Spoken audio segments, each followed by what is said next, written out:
So good morning. I'm going to discuss about intestinal cestodes or tapeworms or flatworms.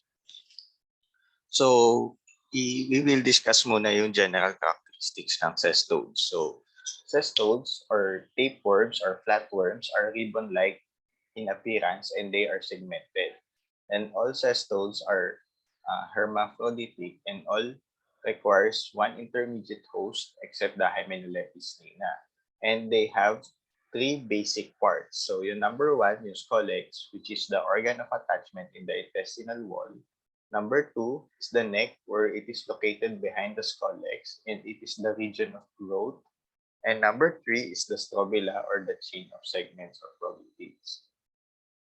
So, cestodes, yung signs and symptoms nila is minimal intestinal irritation and vague intestinal symptoms. However, meron tayong three cestodes na merong specific unique yung characteristic ng infection nila. So yung Diphyllobotrium latum can cause vitamin B12 deficiency, which results to macrocytic anemia. Tinea solium, nagkakos siya ng neurocysticercosis, which is symptoms niya is similar to brain tumors. And Echinococcus can cause space-occupying lesion. However, ang focus lang natin ngayon is intestinal cestodes. So, yung diagnosis natin, so naglalaro lang dito sa identification of proglottids, eggs, and scolex. So, yung intestinal cestodes, so these four, i-discuss lang natin. So, yung Tinea saginata, Tinea solium, Diphyllidium caninum, and Diphyllobotrium latum. So, Tinea saginata, or yung common name niya is beef tapeworm of humans. So, remember, humans serve as only as definitive host and never as intermediate host. So, never nag-o-occur yung human cysticercosis. Okay? So, parasite biology. So, the adult worm inhabits the upper jejunum and the adult may measure 4 to 10 meters. So, yung the scolex is devoid of hooks or agostellum. So, yung scolex niya is cuboidal and it measures 1 to 2 millimeters and has 4 prominent acetabula. So, yan. Okay? And the attached to the scolex is a short neck where immature proglottids develop. Okay? So, yung mature proglottids niya are square in shape and contain both male and female reproductive organ. And the uterus is distended with ova and has 15 to 20 lateral branches. So yung gravid proglottids niya are longer than they are wider. Okay? So here is a picture of a Tinea saginata gravid segment. So yung egg naman niya, so the egg of Tinea saginata is similar to Tinea solium. So, general characteristic nilang dalawa is it is oval or spherical or subspherical in shape. And the ova is brownish in color with thick embryophore. And within the egg is it has 3 pairs of hooklets and have radial striations. So here is the life cycle of the Tinea saginata. So the gravid proglottid contains 97 to 120,000 ova and undergo apolysis. And the oncosphere actively penetrates the intestinal mucosa and enters the muscle fiber of the cow or the cattle and develops into cysticercosis bovis, which is the infective stage. So, ito yon. So, pag na-ingest natin yung raw or undercooked meat, saka nagmamature sa humans, yung Tinea saginata. Okay? So, here is the example of Cysticercus bovis na makikita natin sa undercooked meat. So, ayan. So, chief complaint natin, yung mga patients na may tinea saginata infections, includes passage of proglatids of segments in stools, and they manifest non-specific symptoms. Ang mga example nito is epigastric pain, vague discomfort, weakness, weight loss, loss of appetite, and pruritus ani. In severe cases, they can cause intestinal obstructions secondary to tangled proglatids. Okay? So for the diagnosis, so specific diagnosis rests on the identification of proglatids, eggs, and scolex. So so ano tayo, ang tawag dito, dapat masusi tayong mag-examine ng proglatids. So we have to count the lateral branches. And sa examination of eggs, ang ginagamit natin is concentration technique and perianal swab. For the treatment, so yung drug of choice natin is praziquantel, and criteria for cure includes recovery of scolex and negative stool examination for 3 months after treatment. Okay? So next natin is tinea solute. So here is a macroscopic examination of the tinea solute. So tinea solium, so yung common name niya is pork tapeworm of humans, and humans may serve as definitive host and intermediate host. So both intestinal and tissue infection occur in man. So so for the characteristic of the adult worm, so the adult worm inhabits the upper small intestine. It is shorter than tinea saginata and has less number of proglatids. So the scolex carries, so yung scolex niya has 4 acetabula, and it is smaller and more spherical than the tapeworm. So the scolex carries a cushion-like prostellum and with a double crown of small hooks. So ayan, yun yung difference din nila. Meron siyang hooks as compared to tinea saginata na wala. So here is a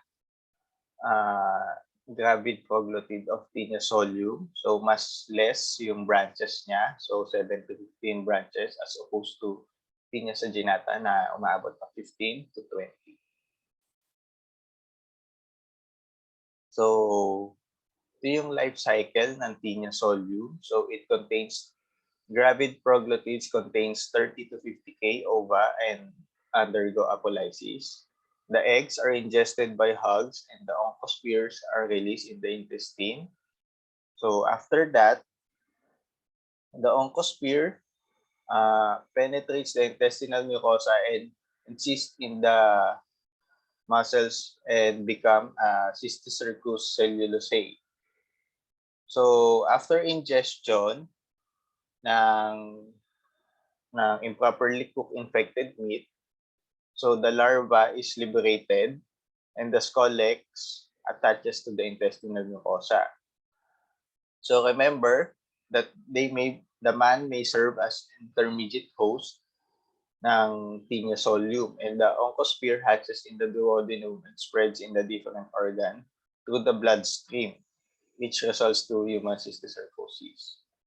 So here is an example of the cysticercus in the eye. Okay. So for the pathogenesis, the non-specific abdominal symptoms siya. However, yun nga, unique sa tinea solium is yung cysticercosis, which is most common in serrated muscles and brain. And symptoms is dependent on the number and size and location of the lesion. So yung pinaka toxic na clinical manifestation is the neurocysticercosis. It can be parenchymal, which can cause focal neurologic deficits, and extraparenchymal. So, ito yung mga locations niya. Okay? So, for the diagnosis, so we identify the scolex, the poroglottids, and the eggs. And for the neurocysticercosis, we use CSF findings, neuroimaging, and serologic tests. So yung CSF findings natin can have high protein, low glucose, and increase in mononuclear cells. So for the treatment is praziquantel, and it is dependent on the form of the, yung sa cysticercosis, dependent sa form ng present sa patient. So for the prevention and control, so primary measure is thorough cooking, and in some cases, there are reports that freezing at -23 degrees Celsius can kill the cysticercise, and sanitary infection.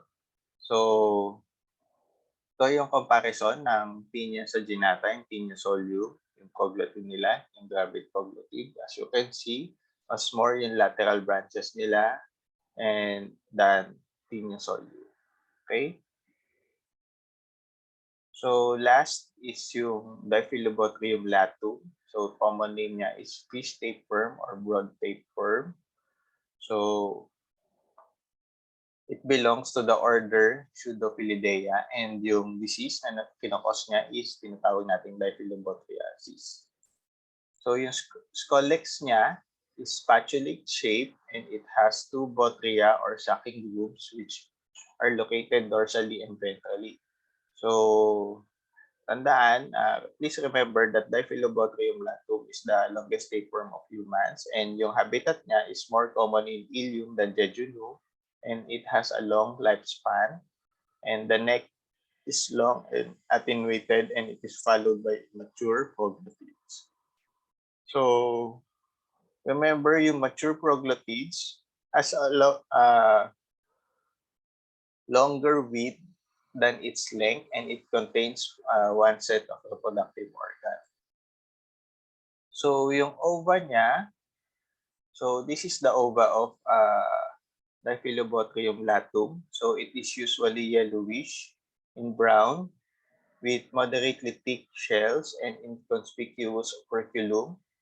And opposite to the operculum is a small knob like thickening.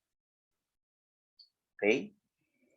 So here is the life cycle of Diphyllobothrium tapeworms. So yung ini-ingest ng freshwater copepods is yung Parasitology.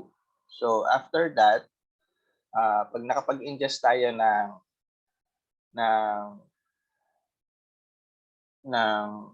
undercooked fish, so doon nagmamature sa atin yung mature tapeworm. So for the pathogenesis and clinical manifestations, so